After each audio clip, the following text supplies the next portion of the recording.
Hola a todos, ¿cómo están? Mi nombre es Lesma, espero se encuentren muy bien. Yo como siempre muy contenta de poder estar un día más aquí con ustedes, muy agradecida de que me estén viendo donde quiera que se encuentren.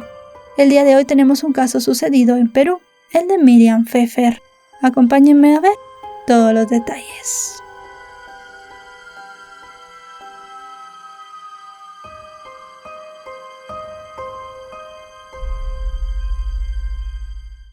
Miriam Pfeffer Salleres nació en Perú y fue la quinta de los hijos del hombre de negocios Enrique Pfeffer Rostein, oriundo de Ostrówiec, Polonia, quien se dedicó desde muy joven al negocio inmobiliario. Era dueño de dos conocidas empresas del sector en Perú, llamadas Cosmos y Sideral, gracias a las cuales logró amasar una fortuna, obtener costosas propiedades y llevar una vida privilegiada. Como ya dijimos, Enrique tuvo 5 hijos. 4 de estos fueron fruto de su matrimonio con Leonie Herrera: Sara, Esther, Luis y Sonia Pfeffer Herrera. La quinta fue Miriam, nacida de una relación extramatrimonial con Clorinda Salleres. La hermosa Miriam, quien gerenciaba la inmobiliaria Sideral, se casó con Marco Bracamonte Mantilla, con quien tuvo 2 hijos, Eva y Ariel. Después de un tiempo la pareja se separó y los niños crecieron fundamentalmente junto a su madre, pues según se ventiló, el padre era dueño de una cadena de hoteles en el norte de Perú y se había establecido en otra ciudad.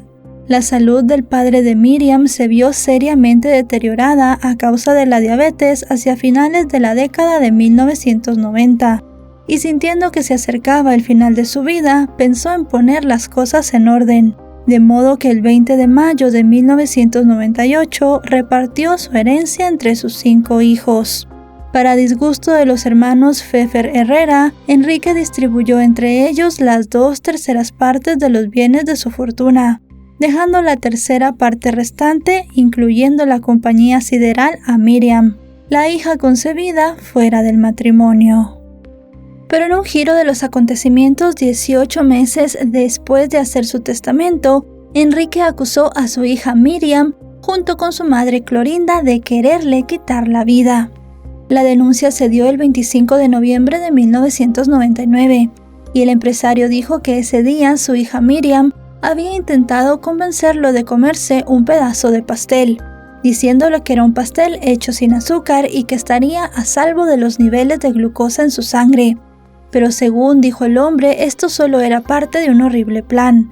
Para él, esta tarta tenía una sustancia que lo iba a adormecer, y luego de eso Clorinda le inyectaría en el abdomen una jeringa que tenía con glucosa, para hacer pensar a todos que él había muerto debido a un coma diabético. Para los hijos de Miriam, esto fue una simple calumnia de parte de su abuelo y de sus otros hijos, porque ellos estaban muy molestos de que el hombre le hubiese dejado a Miriam una gran parte de su fortuna. A raíz del presunto atentado contra su vida, buscando evitar que se avivaran los conflictos familiares, el 30 de mayo del año 2002, Enrique pasó la herencia de su hija a su nieta, Eva Bracamonte Pfeffer, quien para ese momento tenía 15 años. Sin embargo, puso como condición que cuando Eva cumpliera 18, debía entregar a su madre los bienes heredados. Poco tiempo después, el 7 de agosto de 2003, el millonario falleció.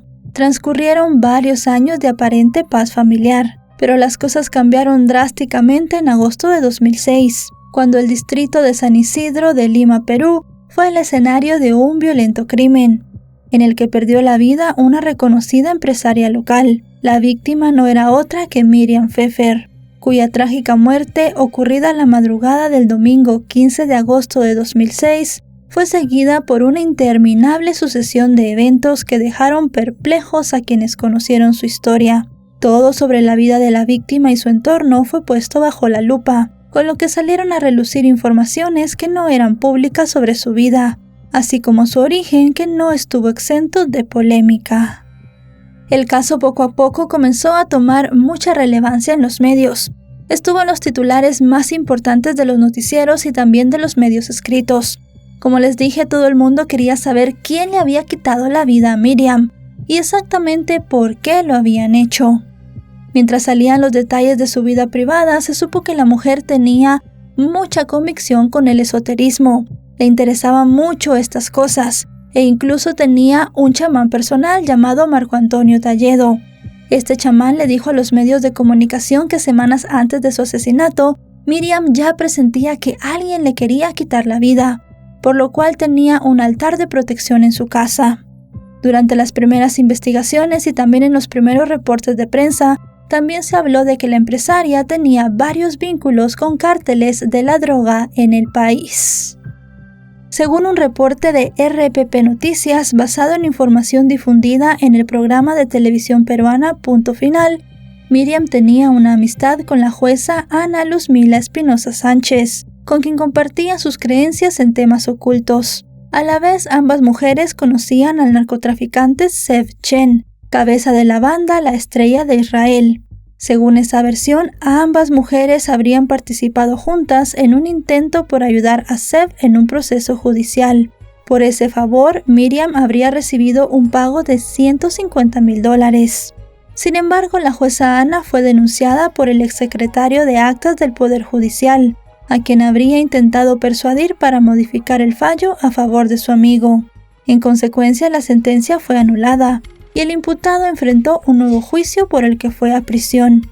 Incumplida la promesa de beneficiar al delincuente, las mujeres fueron amenazadas para que devolvieran el dinero. Al no poder hacerlo, Ana habría sido atacada en al menos 2 oportunidades en su vivienda, y Miriam habría recibido amenazas de muerte anónimas. Sobre el lado desconocido de Miriam también se dijo que supuestamente solía realizar reuniones con personas jóvenes en un departamento en la playa, durante las cuales había consumo de drogas. Por otra parte, hubo rumores acerca de una relación sentimental con el abogado Pinchas Flint. Personas cercanas a Miriam, entre ellas su mayordomo Simeón Warcha y sus hijos, se refirieron a una relación entre ambos que iba más allá de lo profesional, pero Pinchas, quien era el albacea de la empresaria, negó esas afirmaciones. Sobre la relación de Miriam con sus hijos hubo versiones encontradas. A juzgar por las fotografías familiares y a decir de sus allegados, los 3 eran unidos, aunque había discusiones familiares y tensiones como en cualquier familia. Pero hubo quienes hablaron de fuertes enfrentamientos por temas económicos o por las preferencias sexuales de los jóvenes. Sin embargo, no había señales para anticipar que alguno pudiera querer dañarla, y mucho menos asesinarla. Tampoco había razones para creer que en algún momento los hermanos se pondrían uno contra otro, interponiéndose una distancia insalvable entre ellos. Eva, la mayor de los hermanos Bracamonte Pfeffer, nació el 18 de diciembre de 1987. En las fotos de su infancia se la veía disfrutando en compañía de su mamá y su hermano. Se la consideraba una niña independiente e inteligente. Tras terminar la escuela secundaria decidió estudiar Derecho Penal y en 2005 ingresó a la Pontificia Universidad Católica del Perú. Sin embargo, apenas un año después dejó la carrera para ir a Israel, donde vivió en un kibutz o comunidad agrícola. Estando allí decidió enrolarse en el ejército, como muchas otras personas de su edad en ese país. Cuando recibió la aceptación en mayo de 2006 se lo informó a Miriam, quien le dijo que debía volver a Perú para despedirse antes de que entrara en el servicio militar el 11 de septiembre. Entonces Miriam le envió un pasaje para que viajara a Lima, con boleto de regreso a Israel a tiempo para incorporarse a la milicia. Según comentaron amigos y personas cercanas a la familia, cuando Eva regresó fue recibida con mucha alegría por su madre, quien había hecho algunas remodelaciones en su habitación y también la había llenado de peluches. Si bien en algunas de las declaraciones de amigos y familiares se decía que ambas tenían una muy buena relación, algunas otras personas dijeron que Eva y Miriam peleaban mucho. Primero porque Eva decía que era bisexual, y esto supuestamente hacía que su madre estuviese muy enojada. Y también se dijo que habían peleado por los bienes que el abuelo de Eva le había dejado a la chica. Pero realmente no se pudo encontrar en principio nada que sustentara estas declaraciones. Eva comentó que ella jamás le habló a su madre sobre sus preferencias sexuales, ni tampoco hizo nada en público que pudiera dar a entender estas mismas. También se llegó a saber que la chica, antes de irse a Israel, le había firmado un poder a su madre donde ella quedaba a cargo de todo lo heredado. poder que todavía estaba en manos de Miriam en el momento de su asesinato. Con respecto a su hermano Ariel, cuando Eva regresó a Perú, comenzaron a salir juntos. Ariel había dejado de ocultar su homosexualidad en su círculo de amigos y salían los fines de semana a una discoteca de ambiente llamada Downtown Vale Todo. Fue allí donde Eva conoció a una chica de nombre Liliana Castro Manarelli, 2 años mayor que ella. Las chicas comenzaron a comunicarse por Messenger y a hablar de su mutua atracción, a pesar de que Eva había dejado claro que no quería que se ilusionaran, porque ella debía volver a Israel. Eva y Liliana se mantuvieron como amigas, y según dijeron, la relación sentimental entre ellas comenzó en septiembre u octubre, luego de la muerte de Miriam, cuando Liliana se convirtió en un apoyo muy importante para la hija de la víctima. De Liliana se sabe que es hija de Flavio Castro y Tatiana Manarelli. Ella nació el 17 de julio de 1985, en el distrito de San Borja, en la provincia de Lima. Durante un tiempo que finalizó en junio de 2016, Liliana trabajó en un restaurante de pizza, mientras estudiaba Ciencias de la Comunicación, aunque más adelante, cuando ingresó en una de las empresas inmobiliarias de la familia de Eva, se cambió de carrera a Administración. Hablando un poco sobre la historia personal de Ariel, sabemos que él era un año menor que su hermana, y en la época del crimen de su madre, a pesar de que él todavía era menor de edad, estaba manteniendo una relación con un hombre 15 años mayor que él de nombre Julio. Si bien en varios correos electrónicos Ariel ya le había hablado a su madre Miriam sobre su homosexualidad, él pensó que debía mantener su relación en secreto, porque sabía que evidentemente su madre no iba a aprobar este noviazgo con una persona tan mayor. Más allá de eso, también se dijo que tanto Miriam como Ariel tenían una relación de mucha confianza y también muy amable entre madre e hijo. Otro de los personajes de esta intricada trama es Alejandro Trujillo Ospina, alias El Payaso. Este era un delincuente colombiano nacido el 10 de octubre de 1975, oriundo de Manizales, Caldas, hijo de Henry Trujillo y Marta Ospina. Habiendo presentado a los principales actores de esta trama de eventos, vamos a remontarnos ahora a las primeras horas de la mañana del 15 de agosto de 2006. Todo parecía completamente normal en el número 219 de la calle Paul Harris en el distrito de San Isidro, cuando el mayordomo de la familia Pfeffer, llamado Simeón, se acercó a la habitación de Miriam para dejarle los periódicos del día. Pero todo cambió segundos después, cuando el hombre abrió la puerta y descubrió a la dueña de la casa tendida en el piso. Su cuerpo estaba sobre un charco de sangre, tenía la ropa de dormir puesta y no respondió cuando él la llamó y trató de despertarla. Desconcertado, el hombre corrió a llamar a Eva y a Ariel, quienes dormían en habitaciones independientes un piso más arriba. Al despertarlos les dijo que su mamá no estaba bien, y los tres fueron corriendo a la habitación de la empresaria. Pensando que todavía podían hacer algo por ella, Ariel trató de reanimarla, mientras los demás se ocupaban de llamar a los paramédicos. Los funcionarios que atendieron las llamadas de emergencia se dirigieron rápidamente a la residencia familiar, pero cuando llegaron se dieron cuenta que Miriam no tenía signos vitales y no pudieron hacer nada por ella. La mujer tenía varias heridas en la cara y en todo su cuerpo, y una herida abierta en el muslo. Había recibido muchos golpes muy fuertes en todo el cuerpo, pero ella también había luchado para salvar su vida. Había tenido un encontronazo con su atacante, y en esta pelea había podido arañarlo, por lo cual se encontró distinto material genético debajo de sus uñas acrílicas. Algunas de estas se habían roto por el forcejeo, pero la policía determinó que estas uñas serían muy importantes en la investigación, porque les darían el perfil de ADN de la persona que le había quitado la vida a Miriam. Haciendo una investigación en la escena, se determinó que no había en la casa ninguna entrada forzada. Todas las puertas y ventanas estaban en perfecto estado. Era algo bastante raro porque ninguna persona en la casa había escuchado algo, ni siquiera a los perros de la familia ladrar. Cuando la policía comenzó a investigar qué bienes de Miriam faltaban en la casa, solamente hacía falta un celular, $200 y una computadora portátil, por lo cual se determinó que el móvil del crimen no había sido un robo.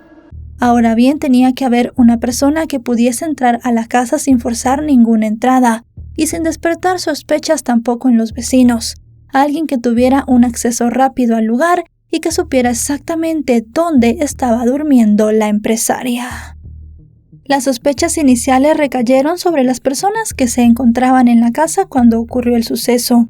Estos eran los hijos de la víctima, Eva y Ariel, de 18 y 17 años respectivamente, y el mayordomo Simeón. Además, guiados por los diversos indicios, los detectives concluyeron que el asesino era alguien cercano a Miriam, que podía salir beneficiado económicamente de su muerte. También se indagó sobre la posible relación de algunas personas cuyas fotografías fueron encontradas en distintas mesas rituales que la empresaria tenía en su habitación, como por ejemplo el abogado Pincas y su esposa, y 2 secretarios judiciales que trabajaban con la amiga de Miriam, la jueza Ana. Si bien luego de los primeros hallazgos las autoridades pensaron que la investigación avanzaba velozmente, la cantidad de hipótesis e interrogantes convirtieron el caso en un rompecabezas con alto grado de complejidad, tanta que prácticamente no se lograron progresos durante los primeros 3 años del crimen. Pero a principios de 2009 hubo un fuerte empuje que hizo pensar que el caso estaba cerca de resolverse. Un sicario colombiano llamado Alejandro, quien estaba preso en Argentina, manifestó estar relacionado con el asesinato de una empresaria peruana. El delincuente estaba recluido desde 2007 en una cárcel de la provincia de Salta, en el país sureño, por un cargo de extorsión. Un abogado a quien le pidió $3,000 por no cumplir un contrato para matarlo lo denunció a la policía y se logró su captura después de tenderle una trampa. Una vez preso, se jactaba con los otros reos de haber matado a Miriam en 2006. Sus afirmaciones llegaron a oídos de las autoridades argentinas y acto seguido fueron comunicadas a las peruanas. Para corroborar los dichos del prisionero, se comparó su ADN con el del tejido hallado debajo de las uñas de la víctima. También se contrastó el material genético del hombre con unas muestras de sangre encontradas por los peritos en la habitación de Miriam. Así, a mediados de 2009, la policía peruana confirmó que la sangre hallada en la escena del crimen se correspondía con el perfil genético de Alejandro, el hombre preso en Argentina. Ahora bien, más allá de la confesión y la evidencia en su contra como autor material del asesinato, quedaba por determinar quién o quiénes eran los autores intelectuales. Buscando la respuesta a esta pregunta, las autoridades peruanas solamente podían confiar en lo que Alejandro les dijera. Él seguramente iba a hablar de la persona que le había pagado para matar a Miriam. Hay que destacar aquí que desde un inicio las autoridades peruanas pensaron que todo se había tratado de un caso de sicariato, ya que este hombre ya tenía antecedentes por esto, y no pensaban bien cómo era que él tuviese un motivo para asesinar a Miriam. En varios medios argentinos se tuvieron los titulares de que este hombre en la cárcel estuvo diciendo que había sido Eva, la propia hija de Miriam, quien le había pagado para matar a la empresaria. También salió a hablar a los medios una mujer, que decía que era la suegra de este hombre. Ella en su historia comentó lo mismo. Dijo que Alejandro le había comentado que en Perú una chica llamada Eva le había pagado dinero para asesinar a su madre. Pero Alejandro le dio a la policía una versión muy distinta de los hechos en una primera confesión. Él dijo que en realidad solo había entrado a la casa de la familia Pfeffer para robar, y que en su plan inicial no estaba quitarle la vida a Miriam. Pero las autoridades no creyeron esta versión y siguieron investigando a los más allegados a la mujer para determinar quién había contratado a este hombre. Se comenzó a investigar a sus hijos, a sus medios hermanos, a su tío y también a sus amigos, al abogado Pincas y a su esposa, al narcotraficante con quien tenía conexiones e incluso a la jueza que era muy unida a ella. Pero poco a poco se fueron cayendo las hipótesis de algunas de estas personas.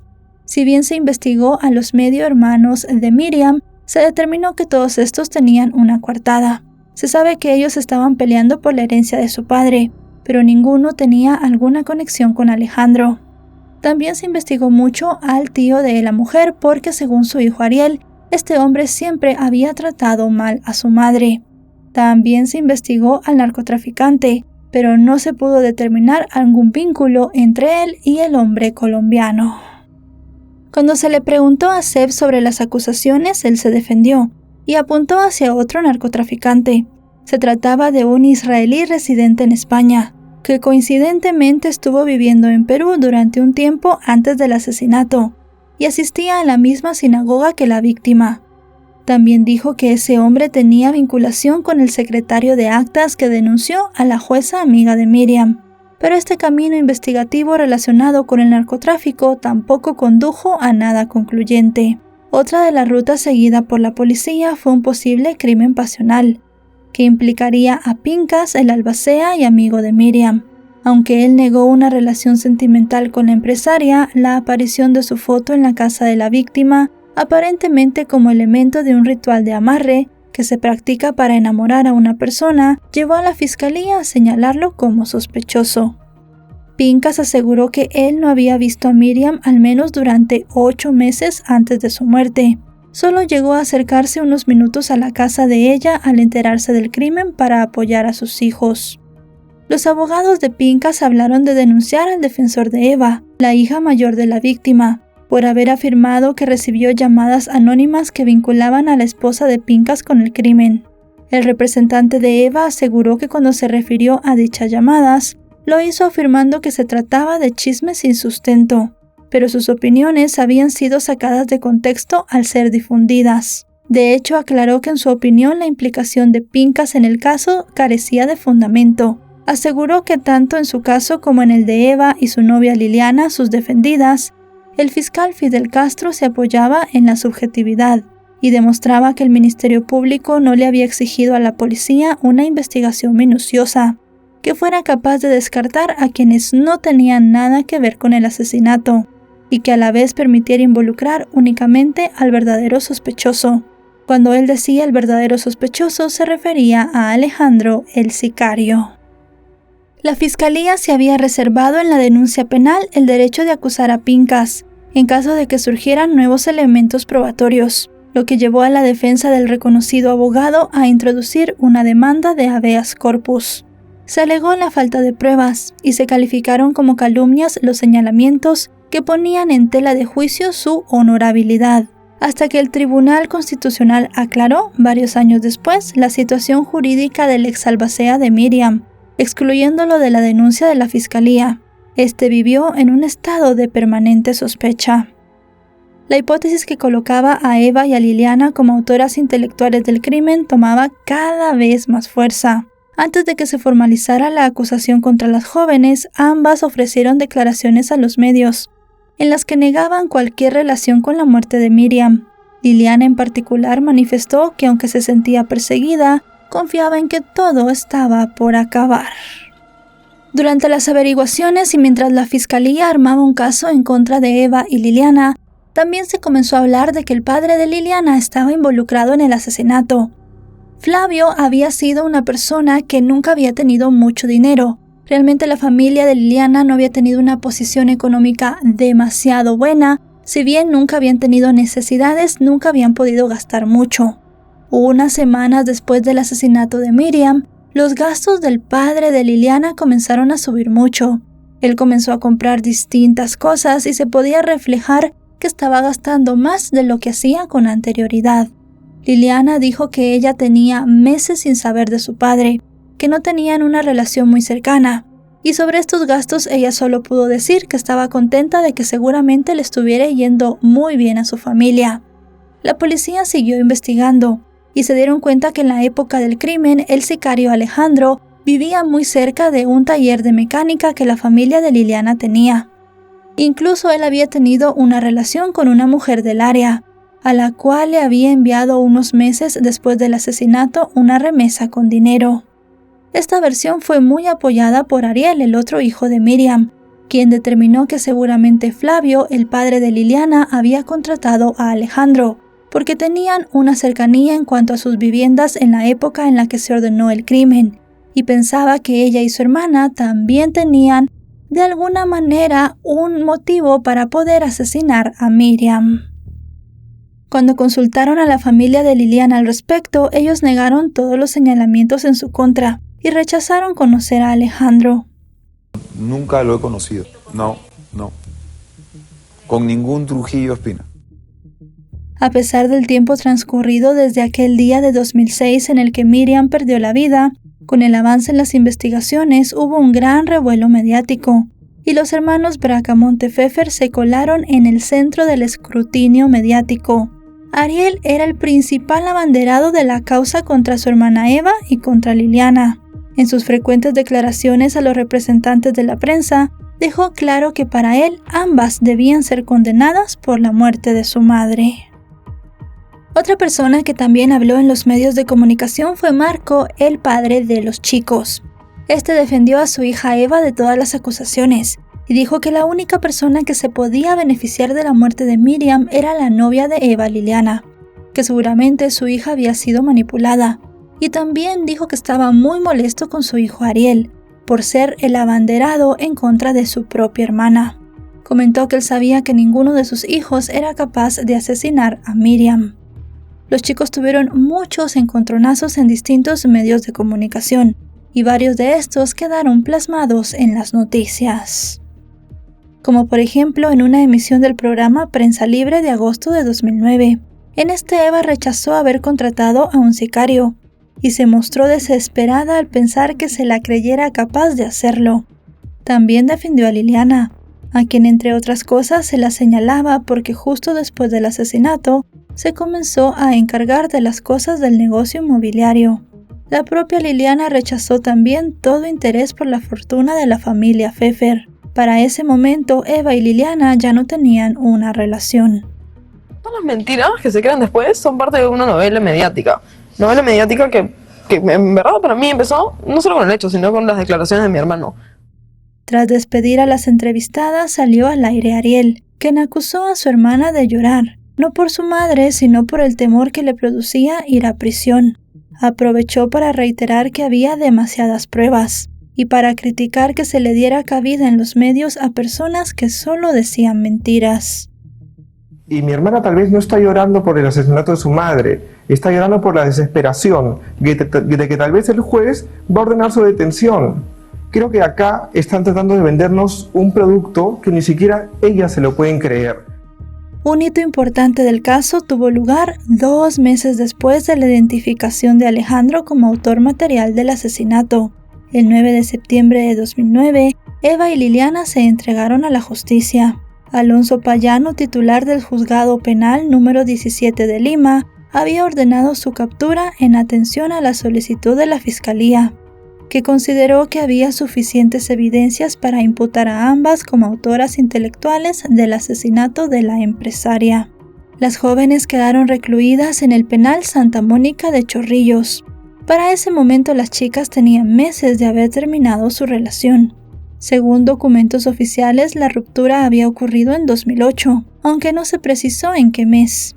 Eva, no obstante, siguió emocionalmente conectada con su exnovia hasta principios del 2010. Durante el tiempo en el que estuvo en prisión esperando el juicio, Eva siguió apareciendo en algunos programas de televisión, como fue el caso de Frecuencia Latina. En este programa ella se defendió de las acusaciones, dijo que no sería capaz de asesinar a su madre y comentó que siempre había tenido una buena relación con ella. Eso sí, dijo que quien había decepcionado mucho a Miriam había sido Ariel, ya que había sufrido mucho cuando él le reveló por los correos electrónicos que era homosexual. También comentó que no tenía ningún interés en los bienes que su abuelo le había heredado, y habló de ese poder que le había dejado a su madre antes de comenzar sus planes de irse a Israel. Eva dijo que con ese poder Miriam podía tomar cualquier decisión sobre los bienes, y que ella no se estaba beneficiando para nada de esa herencia que le había dejado su abuelo. La joven también aprovechó que estaba en cámara para enviar un mensaje rotundo a su hermano, en el cual le decía que se olvidara de ella y de Liliana, y que no quería tener ningún tipo de relación con él. ¿Qué le podría decir? Que seguramente cuando tenga 60 años lo voy a perdonar. Pero que me va a ser igual mucho más fácil perdonarle que me hayan metido aquí a mí, porque definitivamente sí me ha metido él. Yo sé que soy acá, yo sé que no he hecho nada, Ari. Yo sé que soy acá por plata y por presión mediática. Y con las dos cosas tienes que verte.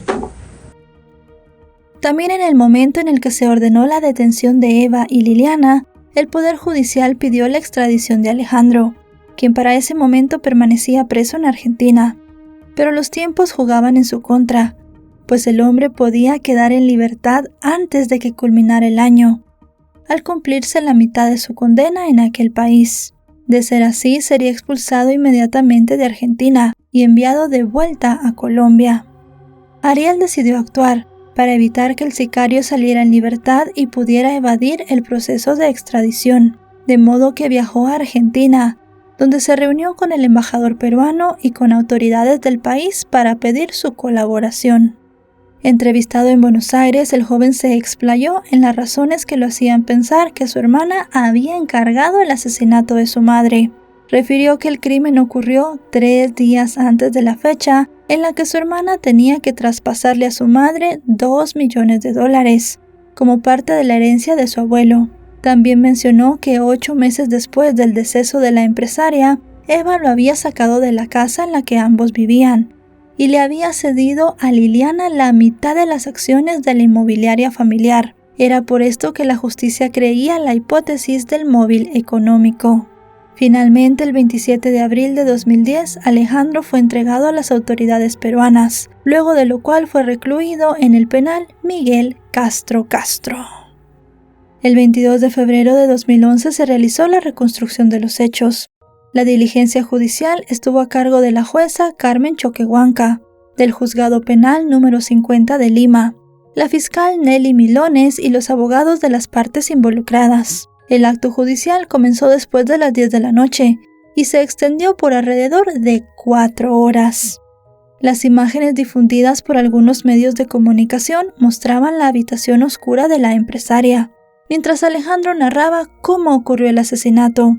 Dijo que ingresó a la vivienda para robar y que nunca fue su intención matar a nadie, pero la situación se le salió de control.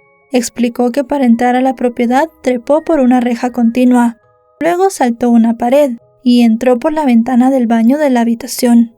Demostró con agilidad frente a las autoridades y las cámaras cómo había sorteado los barrotes. Durante el acto judicial, Ariel le preguntó al criminal cómo había entrado en la casa, una interrogante ante la cual el asesino confeso se negó a seguir declarando.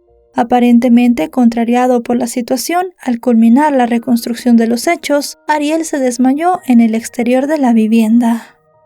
El proceso continuó su camino hasta que a finales de 2011, específicamente el 13 de diciembre, la Octava Fiscalía Superior de Lima pidió que los 3 imputados en el caso, Eva, Liliana y Alejandro, recibieran una pena de 35 años de cárcel y se les impusiera una reparación civil de 900.000 soles, más o menos unos $235.000 cada uno.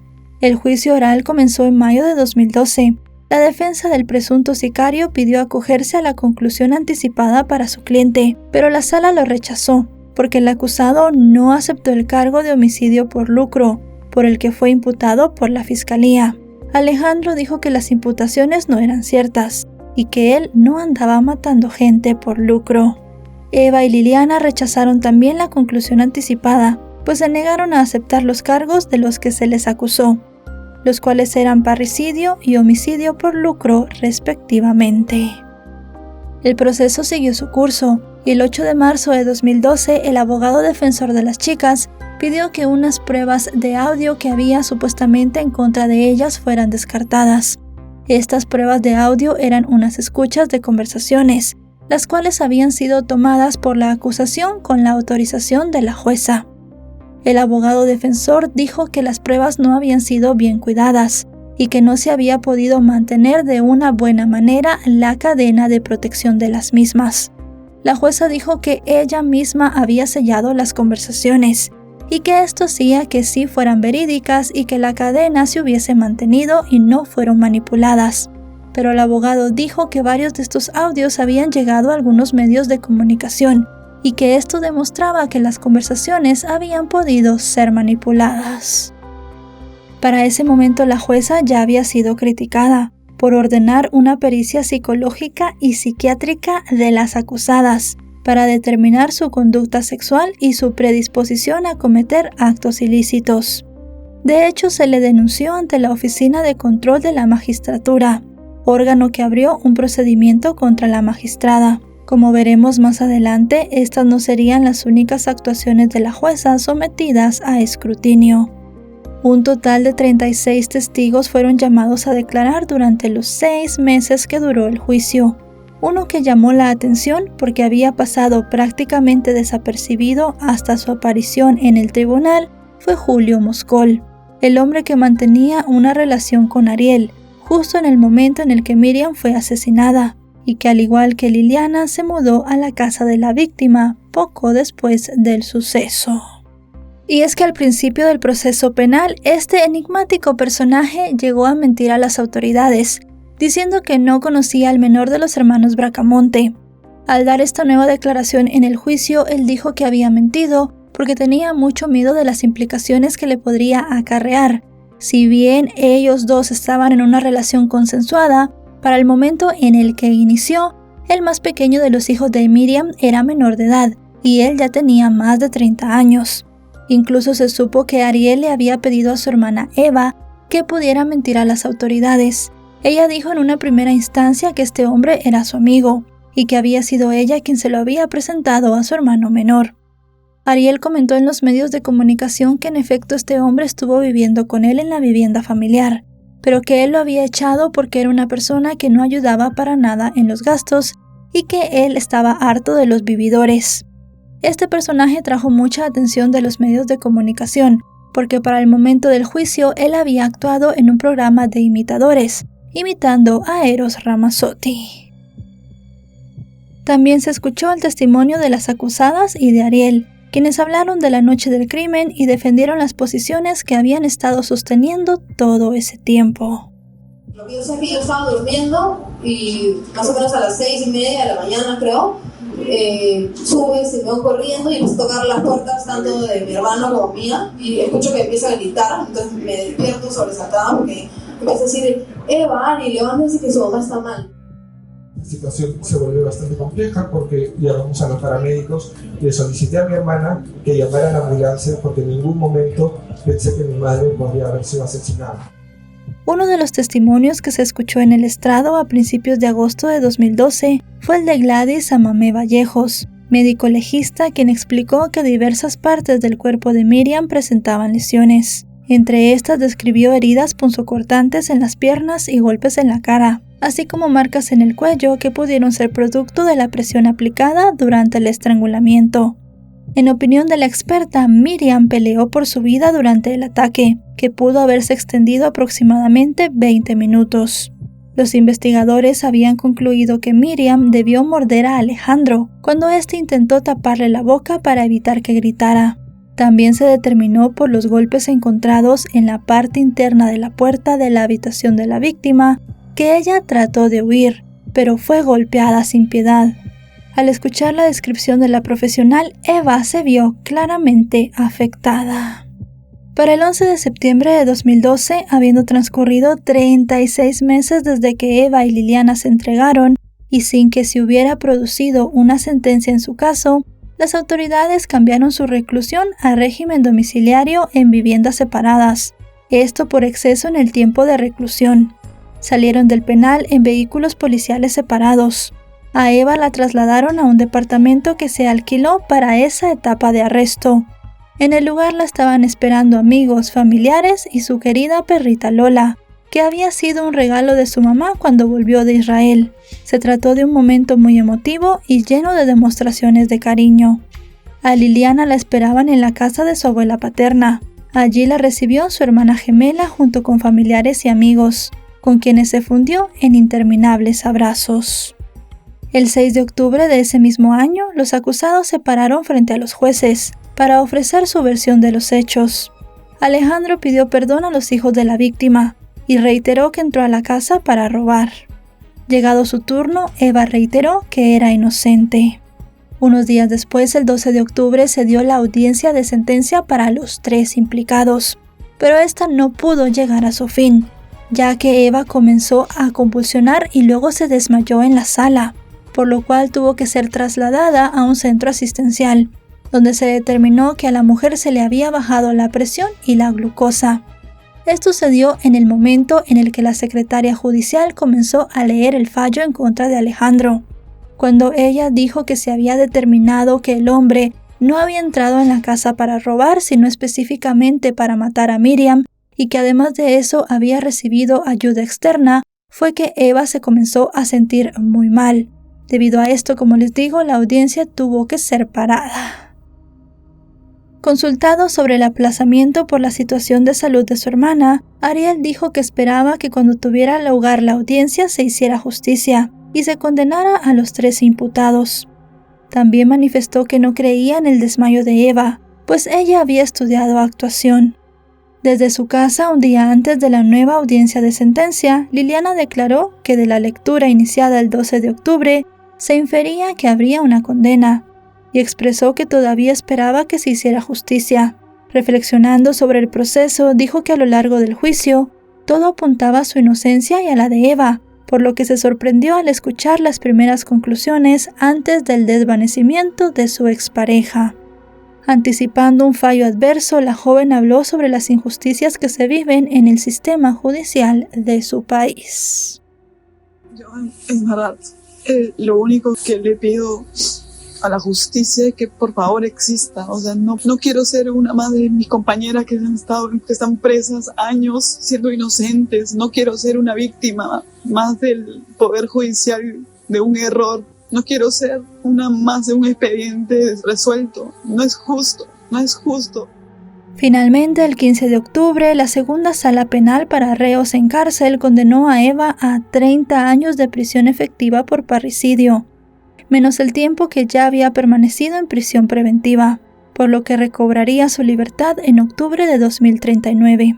Alejandro recibió una pena de 35 años, por homicidio calificado en modalidad de lucro, de modo que descontando el tiempo que ya había pagado, permanecería en prisión hasta noviembre del 2044.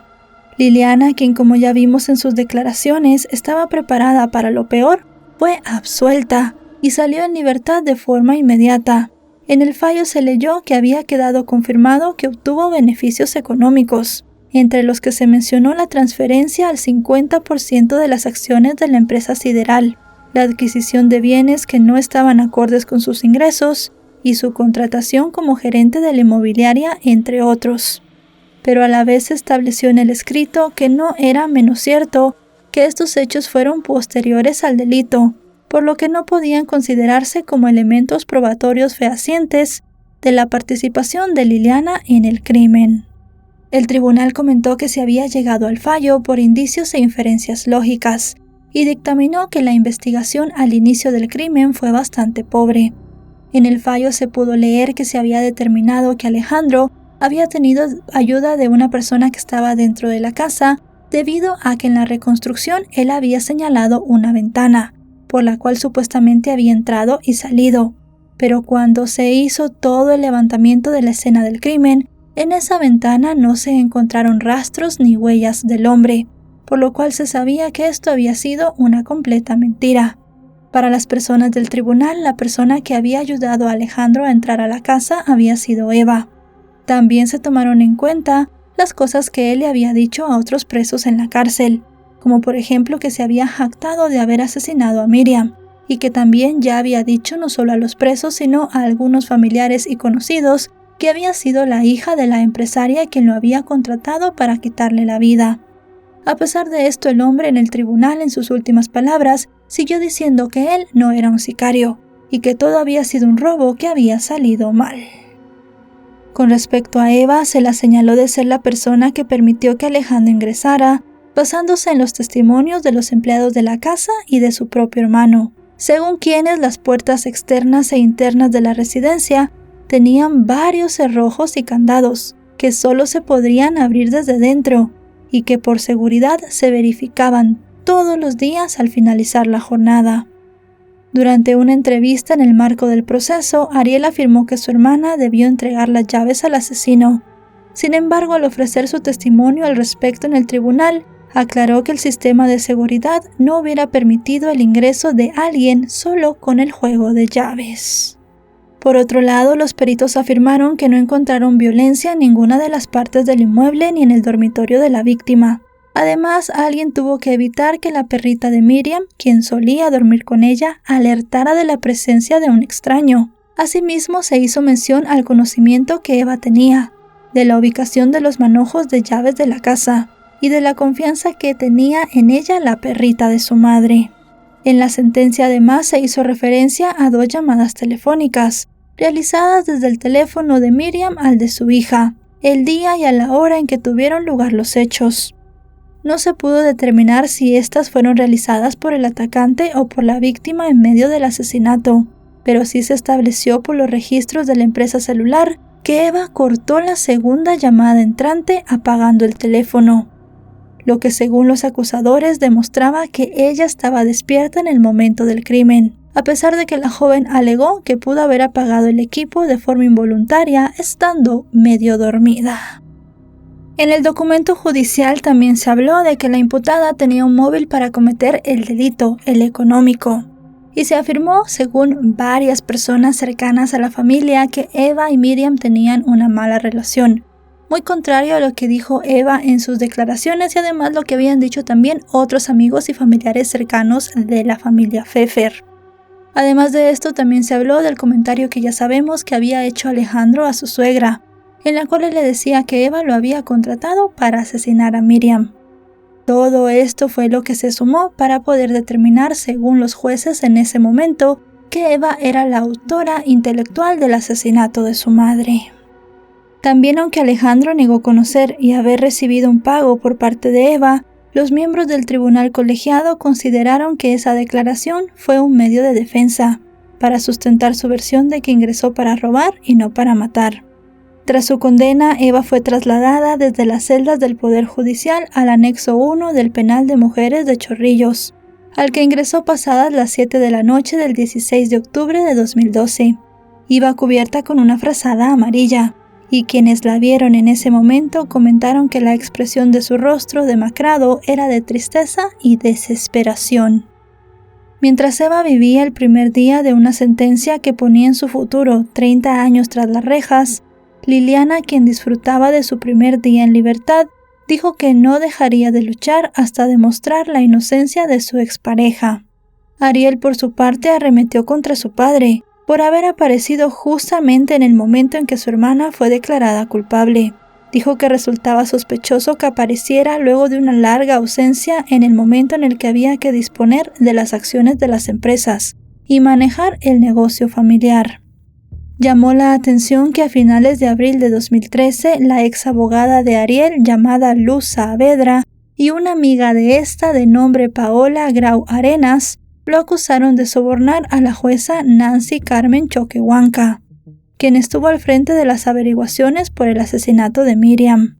Así se dio a conocer en una emisión del programa Cuarto Poder, según el cual las denunciantes introdujeron una acusación formal ante la Oficina de Control de la Magistratura, en la que afirmaban que el hijo menor de Eva le pagaba $2,000 mensuales a la jueza para que entorpeciera la investigación y acusara del parricidio a su hermana.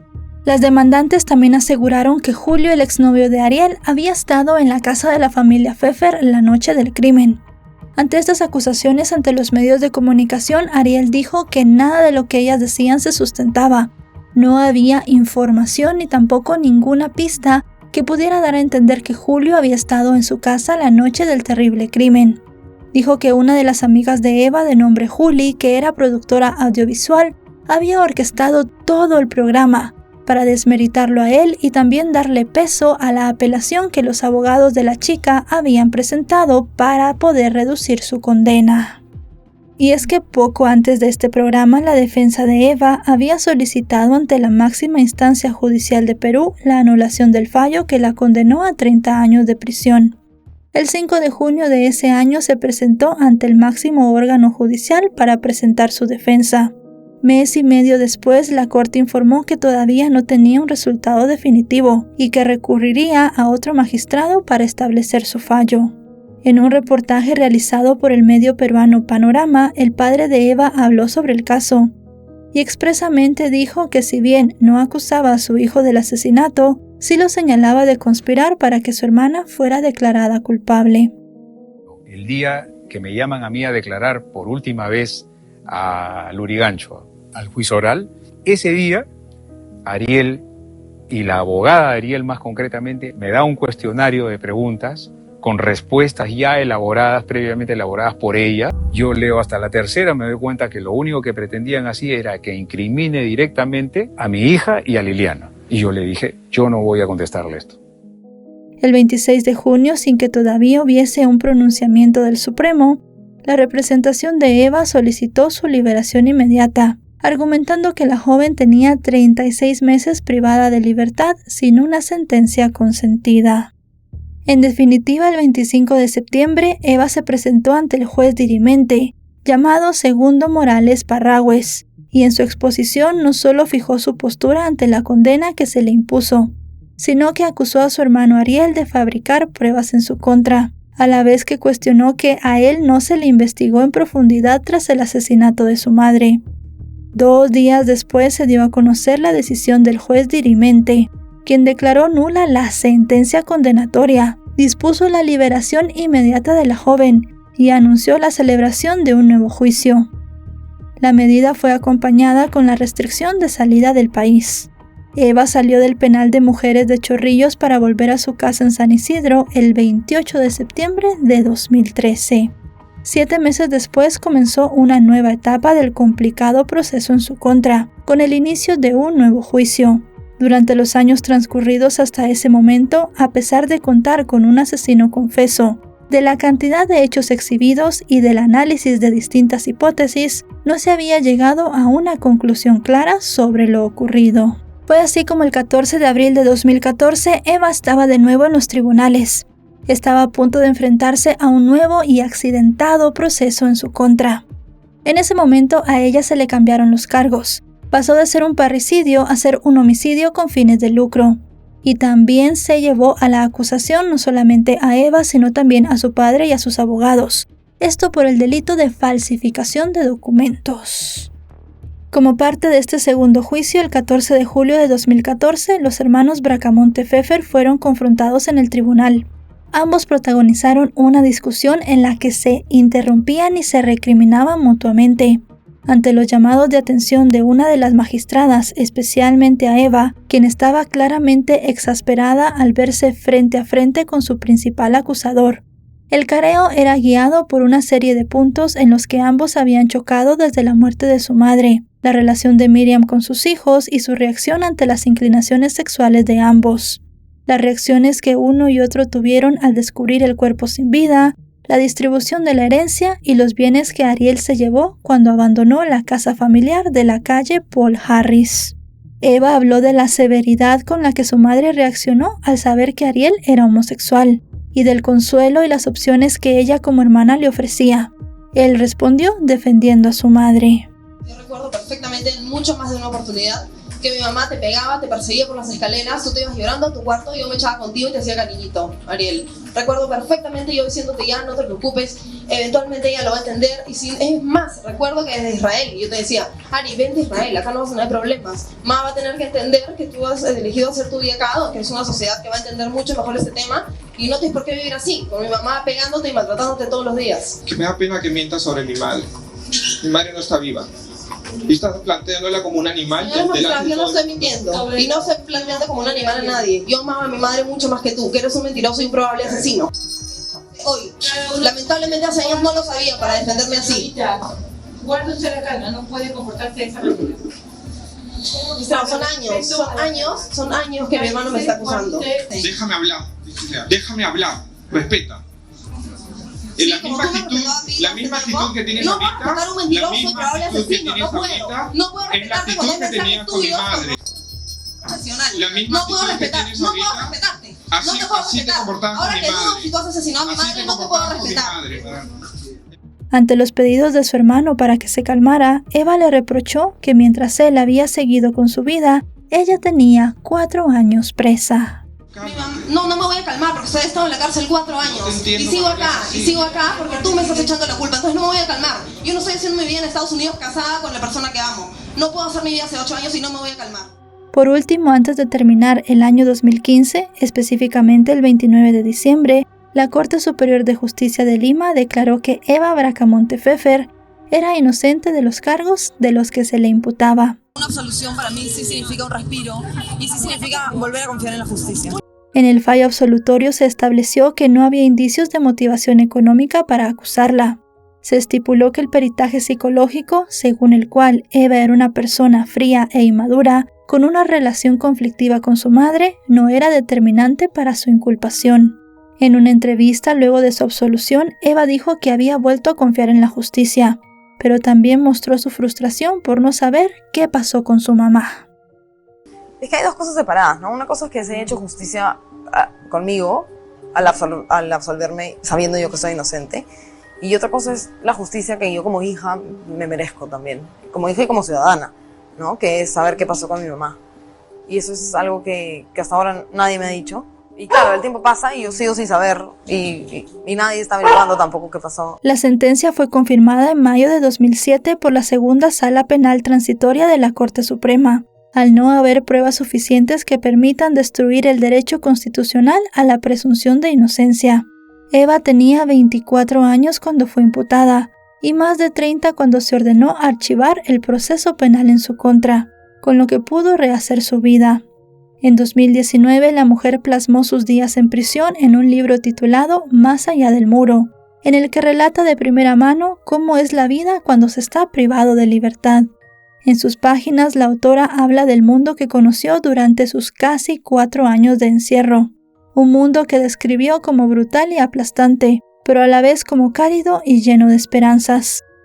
Para Eva, la cárcel le enseñó a crecer, a ser fuerte y a valorar los pequeños placeres de la vida. En abril de 2021 anunció en su cuenta de Instagram que estaba esperando una bebé con su novio Jan Torrese. Después de eso hizo varias actualizaciones de su embarazo, mostrando los avances de su barriga, y también hizo público que había contraído matrimonio con su pareja. Tras el nacimiento de su hija, a la cual llamó Franca, Eva manifestó que estaba muy contenta en su nueva etapa como madre. Obtuvo la nacionalidad española y se residenció en Barcelona. Con seguridad sé que se deben estar preguntando qué pasó con Ariel, el mediático hermano de Eva, cuya actividad ante las cámaras y los distintos medios no se limitó a denunciar a su hermana y a la expareja de esta. Lo cierto es que en agosto de 2011, mientras el proceso judicial se encaminaba a una condena de los acusados por la muerte de su madre, el menor de los hermanos anunció que quería mostrar algo distinto a lo que habían visto hasta ese momento de él, y que había decidido participar en el reality show local El Gran Show. Ariel también sería noticia tiempo después desde otras latitudes. Todavía no se cerraba la causa contra Eva, cuando el 15 de julio de 2013 él se casó en Boston, Estados Unidos, con un hombre llamado Loy Villarrubia, tras 2 años de relación. Poco después, en 2014, fue detenido en Denver, Colorado, por una agresión física contra su esposo, y fue liberado bajo fianza. Sin embargo, en 2015 fue privado nuevamente de su libertad, por haber incumplido una medida de comparecencia restringida, la cual se le había impuesto a raíz del caso de violencia contra su esposo. Tras los hechos, en febrero de 2015, su pareja decidió divorciarse de él. Más recientemente, como puede verse en sus constantes actualizaciones en Instagram, Ariel se presenta como entrenador personal, ha desarrollado su físico y suele posar acompañado de su nueva pareja, Ryan James, con quien según sus publicaciones comenzó a salir a mediados de 2021. Ambos tienen juntos un emprendimiento de nutrición. Y bueno, chicos y chicas, hasta aquí el video de hoy. Un caso muy extenso que tuvo una larga investigación y además de eso un proceso judicial con muchos encontronazos, muy atropellado y también que estuvo en el ojo público durante mucho tiempo. Un caso que impactó a todos en Perú y también fuera de sus fronteras. Todo el mundo quería saber qué había pasado con la empresaria. Y en realidad no se pudo saber al 100% qué pasó con Miriam. Se sabe que este hombre, Alejandro, la asesinó, pero al final quedan en el aire muchas preguntas que seguramente jamás se van a contestar. ¿Entró este hombre simplemente a robar a la residencia de la familia Pfeffer? ¿Cómo entró a la casa si fue solamente a robar con todas las medidas de seguridad que tenían? Ariel también entró en varias contradicciones en el juicio, como por ejemplo diciendo que los candados y las medidas de seguridad primero eran fáciles de pasar con las llaves y en otra ocasión también dijo que era muy difícil entrar a la casa teniendo solo las llaves. ¿Será que él tuvo algo que ver y por eso puso el foco en su hermana? ¿O será que al final Eva sí fue la autora intelectual de la muerte de su madre, pero por algún motivo pudo salirse con la suya? Son muchas cosas que no se saben. Para este momento solo hay una persona en la cárcel por el asesinato de Miriam y es el autor material del crimen, que sigue diciendo que nadie le pagó y que simplemente entró a la casa a robar. Al final de cuentas, tal vez luego de todas las hipótesis, esta sea la verdad y haya sido un robo que salió mal.